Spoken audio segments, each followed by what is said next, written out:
Hola Vivers, ¿qué tal estáis? Vamos a continuar donde lo dejamos la última vez, ¿de acuerdo? Si os acordáis, estuvimos hablando de la introducción a este nuevo tema de la geografía humana, hablando de las diferentes fuentes de las que se nutre la demografía, al igual que la irregular distribución de la población española.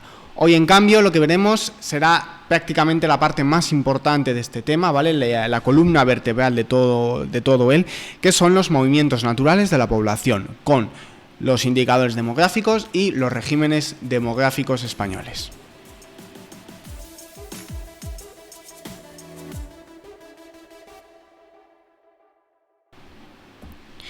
Bien, en primer lugar vamos a hablar de los indicadores demográficos. ¿Qué son los indicadores demográficos? Vamos a ver, para ello primero tenemos que saber lo que es un movimiento natural.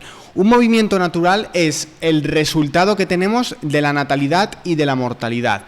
Es decir, si tenemos 100 nacimientos y 30 defunciones, pongamos por caso, a partir de ahí se pueden sacar una serie de datos.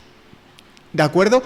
Esa serie de datos que podemos sacar son los indicadores demográficos. Los indicadores demográficos tienen una utilidad importante y es hablar de la evolución histórica que han tenido los diferentes fenómenos demográficos en España. Repito, a partir de los movimientos naturales de natalidad y mortalidad se pueden sacar los indicadores demográficos, a partir de los cuales obtenemos información sobre la evolución demográfica, es decir, de la población en España. Aquí os he puesto una tablita, ¿vale?, en la que podéis ver cuáles son algunos de los principales indicadores demográficos, como por ejemplo la tasa de natalidad, al igual que la tasa de mortalidad. También tenéis otros importantes, ¿vale?, como la tasa de fecundidad o el índice sintético de fecundidad, que es uno de los más importantes, que representa el número de hijos que se tiene por mujer aquí en España. Tasa de mortalidad infantil y también la esperanza de vida. Entonces, ¿me tengo que aprender esta tabla? A ver, sería recomendable, ¿de acuerdo? Pero las probabilidades de que os caigan es muy bajo. Es decir, a lo mejor en la PC pueden poner alguna pregunta tipo test de esto, o si no en la BAU pueden poner alguna definición tipo tasa de natalidad, que qué significa, ¿de acuerdo? O indicador demográfico, a qué se refiere y para qué sirve. Pero, o también en los accesos a grado superior y tal, pueden también caer alguna de estas definiciones, pero no es lo más corriente, ¿vale? Bien, vamos a hablar de los diferentes regímenes demográficos. Vamos a ver, los regímenes demográficos son la serie de características, ¿vale?, por las que se caracteriza un periodo demográfico, ¿vale?, por tener más nacimientos, más defunciones, al revés, por cualquier cosa, ¿vale? Eso puede dar lugar a los regímenes demográficos. En España tenemos 3 regímenes demográficos, que va a ser el régimen demográfico antiguo, el de transición y el moderno, que vamos a verlo a continuación. En primer lugar, régimen demográfico antiguo, lo vamos a tener desde que España es España, como quien dice, hasta principios del siglo XX. Vamos a verlo siempre con 3 apartados principales, que son natalidad, mortalidad y crecimiento natural. Recordad, ¿vale?, qué es ese crecimiento natural. El crecimiento natural, o también llamado crecimiento vegetativo, es el resultado de la diferencia entre natalidad y mortalidad. Si tenemos más nacimientos que defunciones, tendremos un crecimiento natural positivo, porque hemos ganado población. Si es al contrario, si tenemos un número negativo, quiere decir que España ha perdido población y tenemos un crecimiento natural negativo. Entonces, ¿por qué se va a caracterizar la natalidad del régimen demográfico de transición? Vamos a ver, en primer lugar, tenemos que... el antiguo. En primer lugar, tenemos que decir que la natalidad va a tener unos valores muy elevados por la estructura social que se tiene. ¿Por qué? Porque vamos a ver, esto suena un poquito mal, ¿vale? Pero antiguamente se pensaba... no se pensaba sino que se tenía la visión de que los hijos eran un seguro de vejez.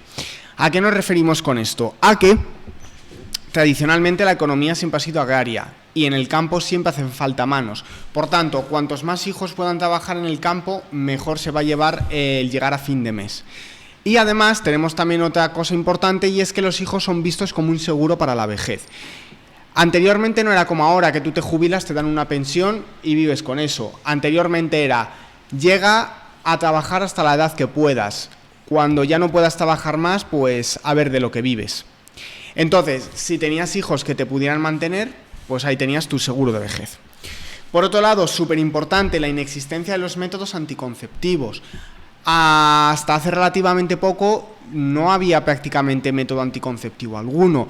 No había preservativos, píldoras, DIUs, no había absolutamente nada de eso. Espermicidas, no había nada de eso. Entonces, la tasa de natalidad, por ese motivo, es muy alta. No obstante, sí que vamos a tener algunos periodos de subnatalidad. Con periodos de subnatalidad nos estamos refiriendo a aquellos periodos en los que la natalidad, el número de nacimientos, es un poquito inferior a la media. Como por ejemplo en periodos de guerra, los hombres iban al frente y las mujeres se quedaban en el hogar. Al no estar juntos, pues no podía haber hijos. En cuanto a la mortalidad, va a ser muy alta. ¿Por qué? Pues por el bajo nivel de vida y las condiciones sanitarias que se tienen. Vamos a ver, antes no había vacunas, no había apenas medicamentos, solamente hierbas naturales y demás. La dieta que teníamos era muy mala, comíamos buenamente lo que se podía, por lo tanto eso hace que la esperanza de vida fuera muy bajita, en torno a los 40 y pico, 50 años. Y las tasas de mortalidad, por tanto, por una infección, por ejemplo, eran muy probables, o por un simple constipado. Vamos a tener también periodos de mortalidad catastrófica. Con mortalidad catastrófica nos estamos refiriendo a momentos en los que la mortalidad es superior a la media, como por ejemplo con guerras, epidemias o hambrunas. Y por último, debemos decir que hay también una alta tasa de mortalidad infantil. La mortalidad infantil se da en aquellos niños y niñas que no han llegado a un año después de nacer, ¿vale? No han llegado a un año de edad. Por tanto, podía ser o una mortalidad en el propio embarazo o sino también una mortalidad neonatal, ¿vale? También pensad que ahí los médicos no tenían ningún tipo de higiene, o sea, podían estar atendiendo varios partos a la vez, mezclando fluidos y demás, y no pasaba absolutamente nada, es que no se tenía la visión de virus ni nada, por lo tanto... ¿Vale? Todo esto en que se va a traducir en un crecimiento natural, es decir, en un aumento o disminución de la población bajo. Es decir, la población crece sí, pero muy despacito. De esta forma vamos a tener la pirámide de población de España para el año 1900. Como os he indicado, nacen muchos niños, pero las edades adultas cada vez son menos frecuentes y la población anciana es prácticamente inexistente, ¿vale? La esperanza de vida es bajita y hay mucha tasa de mortalidad. A continuación vamos a tener el régimen demográfico de transición. En el régimen demográfico de transición, que lo tenemos de 1900 a 1975, aquí vamos a tener lo siguiente. En primer lugar, la natalidad desciende de una forma suave y discontinua. ¿Por qué? Porque hay periodos en los que tenemos más natalidad y otros en los que menos, ¿vale? ¿Por qué? Vamos a ver primero los periodos en los que la natalidad es inferior. En primer lugar, con motivo de la crisis económica de 1929, que unido a la crisis política, o sea, la inestabilidad política de la Segunda República, dieron lugar a que la natalidad no pasara por su mejor momento. No es el mejor momento para tener un hijo, ya que las cosas económicamente no están muy bien, y encima hay continuos cambios de gobierno, lo que da mayor inestabilidad no solamente a la vida social, sino también personalmente. ¿Vale? La Segunda República, se me olvidó decirlo, de 1931 a 1936. Por otro lado, la natalidad va a descender muchísimo, ¿vale? Durante la Guerra Civil Española, de 1936 a 1939. Muy similar a los periodos de subnatalidad. Tenemos a los hombres a un lado y a las mujeres en otro. Al no estar juntos no puede haber concepción. Y por otro lado, la posguerra, aproximadamente 1940 a 1955. ¿Por qué? Porque acabamos de salir de una guerra civil. Las cosas en España están muy mal, ¿vale? Tenemos una dictadura militar, ¿vale? La de Franco. Tenemos también que los campos están destruidos, las industrias están destruidas. Por lo tanto, la economía es prácticamente nula y no está la situación idónea para tener un hijo. ¿Cuándo vamos a tener periodos de recuperación? El principal periodo de recuperación durante el régimen demográfico en transición es el denominado Baby Boom, de 1956 al 65. En este periodo lo que vamos a tener es una recuperación económica muy fuerte, ¿vale? Durante esa parte del desarrollismo de la época franquista, por la que Estados Unidos comienza a inyectar económicamente a España una serie de ayudas, empieza también España a involucrarse en el FMI, en la ONU, etcétera. Por lo tanto, aquí, como las condiciones socioeconómicas mejoran muchísimo, se produce el denominado baby boom, es decir, explosión demográfica. En cuanto a la mortalidad, vamos a tener un descenso muy fuerte de la mortalidad. ¿Por qué? Porque se han mejorado las condiciones sociosanitarias, las dietas, la extensión de las vacunas, etcétera. No obstante, vamos a tener también momentos en los que la mortalidad aumenta de forma exponencial. Principalmente dos momentos: la gripe española en 1918 y la Guerra Civil de 1936 a 1939. No obstante, la mortalidad catastrófica, es decir, momentos en los que hay guerras, epidemias, hambrunas, cae, ¿vale? A pesar de todo esto, en comparación con el régimen demográfico antiguo. Y también la mortalidad infantil cae muchísimo, de forma que el número de nacimientos muchas veces es superior. De esta forma vamos a tener un crecimiento natural alto. ¿Por qué? Porque si la natalidad se mantiene más o menos o desciende un poquito, pero la mortalidad desciende muchísimo, la población está aumentando en sus números, en sus cifras. ¿Vale? Esta sería la pirámide de la población española para 1970. Como vemos, la población joven sigue siendo muy numerosa, pero fijaos cómo la población adulta ya se ha comenzado a asentar de forma definitiva y la población anciana ha aumentado muchísimo, ¿vale? Fijaos la diferencia entre una y otra. Y por último vamos a tener el régimen demográfico moderno o actual, que lo tenemos de 1975 hasta hoy en día. La natalidad se ha hundido exponencialmente por diferentes motivos. En primer lugar, por la crisis económica en 1975. ¿Qué es lo que provocó esa crisis económica? Lo que provocó es un aumento de los carburantes, del precio de los carburantes. Por tanto, eso influye en el precio de la energía, de los alimentos, etcétera. Aumenta la crisis, aumenta el paro, la inflación. Traducción: la natalidad desciende porque las cosas no están para tener un hijo. Por otro lado, aumenta el nivel de vida.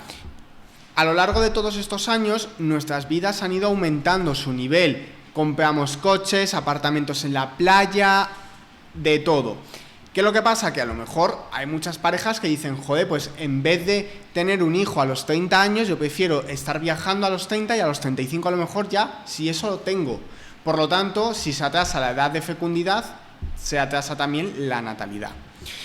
Por otro lado, el cambio de mentalidad. Con cambio de mentalidad nos estamos refiriendo principalmente a eso, a que no es mi momento de tener hijos, prefiero disfrutar la vida o prefiero dedicarme a mis asuntos laborales o académicos. Importantísimo, la extensión de los métodos anticonceptivos. Los métodos anticonceptivos durante el régimen demográfico de la transición estuvieron totalmente prohibidos por la dictadura de Franco, ¿vale? No había médicos que te recetaran la píldora el día después, o el uso de métodos del preservativo estaba muy mal visto, ¿vale? Por lo tanto, aquí, como ya se generalizan, pues entonces lo que sucede es que la natalidad cae en picado.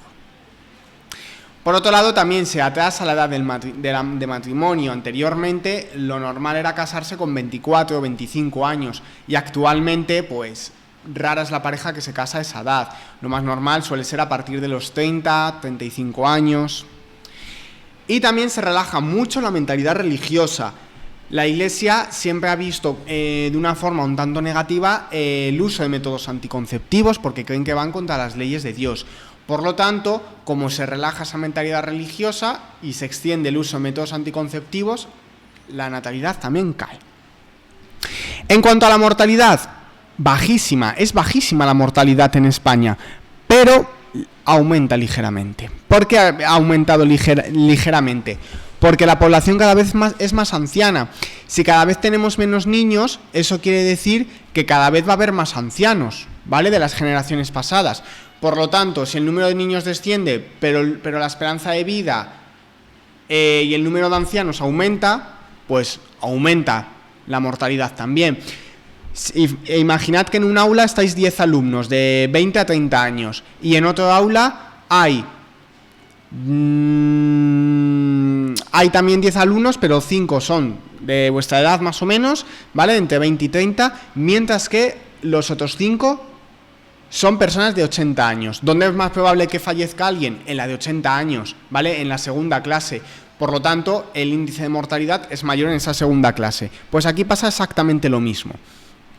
¿Cuáles son las principales causas por las que hay mortalidad en España? Son las denominadas 3 Cs, ¿vale? Que son cáncer, accidentes cardiovasculares y accidentes de tráfico. Aunque sin duda se puede añadir una cuarta C, ¿vale? A raíz del año 2020, de marzo del 2020, que es la del COVID, que es una también de las principales causas de mortalidad en España. Vale, no obstante, las cifras de fallecimientos son mucho más altas en hombres que en mujeres. ¿Por qué? Pues principalmente porque los hombres han llevado un estilo de vida mucho más perjudicial para su salud, ¿vale? Fumando, bebiendo, etcétera, lo que hace que padezcan mayores enfermedades.